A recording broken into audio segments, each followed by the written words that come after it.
तुमने कभी सोचा है कि इंडिया एक ऑनेस्ट कंट्री है या करप्ट कंट्री? इसका आंसर इतना सिंपल बट इतना इंटरेस्टिंग है कि बहुत लोग वीडियो को देखने से ही जलने लगेगी। वो तुम्हें कमेंट में मिल जाएंगे। मैंने चैट जीपीटी से पूछा कि if every Indian person, every government employ, every politician was honest since the independence, basically the country was free of corruption, तो फिर इंडिया अभी कहाँ पे होता? तो इसका एक्सप्लेनेशन सुन के मैं भी चौंक गया कि अगर इंडिया जब से आजाद हुआ है तब से अब तक 100% करप्शन फ्री होता तो हमारी इकोनॉमी 4 ट्रिलियन की जगह 25 से 30 ट्रिलियन की होती। हमारे पास world class highway, bridges, railway होता, world class bullet train, metro system, modern airport, top tier schools and universities, world class health infrastructure, और कोई ब्रेन ड्रेन नहीं होता जो IITians, डॉक्टर, साइंटिस्ट सब देश छोड़ के चले जाते हैं, वो छोड़ के नहीं जाते। हम सन 2000 में ही सुपर पावर बन गए होते। 25 से 30 ट्रिलियन बहुत इंपॉर्टेंट है, ये नंबर ध्यान में रखना। फिर मैंने इससे पूछा कि are you sure, have you considered all the huge scams जो इंडिया में हुए हैं हर गवर्नमेंट में, लोएस्ट से हाईएस्ट लेवल तक, क्या तुमने वो सब कंसिडर करे हैं? क्या स्विस बैंक में जो पावरफुल लोगों का पैसा जमा है, have you also considered that? तो उसने बोला कि पहले मैंने ये कंसीडर नहीं किया, बट अगर ये सब भी कंसीडर करें,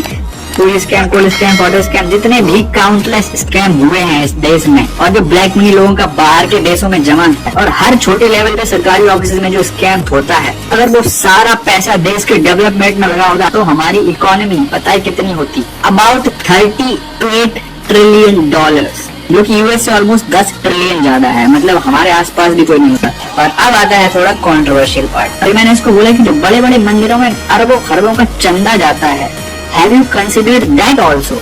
तो वो इसने नहीं किया था, बिकॉज इन टेम्पल्स की वेल्थ बिलियंस ऑफ डॉलर्स है और गवर्नमेंट ये सारा पैसा हजम कर जाती है और डका भी नहीं लेती। सिर्फ टेम्पल्स की wealth collectively about 2 trillion dollar की है, और अगर ये सारा पैसा प्रोडक्टिवली इन्वेस्ट हुआ होता तो आज के टाइम पे ये 8 से 10 ट्रिलियन डॉलर का बूस्ट लाता इकोनॉमी में। तो फिर इंडिया के आसपास छोड़ो, दूर दूर तक कोई नहीं होता। हमारी पर कैपिटा इनकम $3000 नहीं, 25 से $30,000 होती। मतलब अगर कोई आदमी किसी कॉल सेंटर में अभी जॉब करके 15,000 रुपए कमा रहा है, तो वही सेम आदमी सेम काम करके, उतना ही काम करके 15,000 की जगह कम से कम 1.5 लाख रुपए कमा रहा होता महीने का, और हमारी इकोनॉमी होती 45 ट्रिलियन की। फिर मैंने इसको बोला कि जो अरबों खरबों की प्रॉपर्टी है जो वक्फ बोर्ड जैसी एंटिटीज ने कंट्रोल कर रखी है, क्या वो भी काउंट होती है?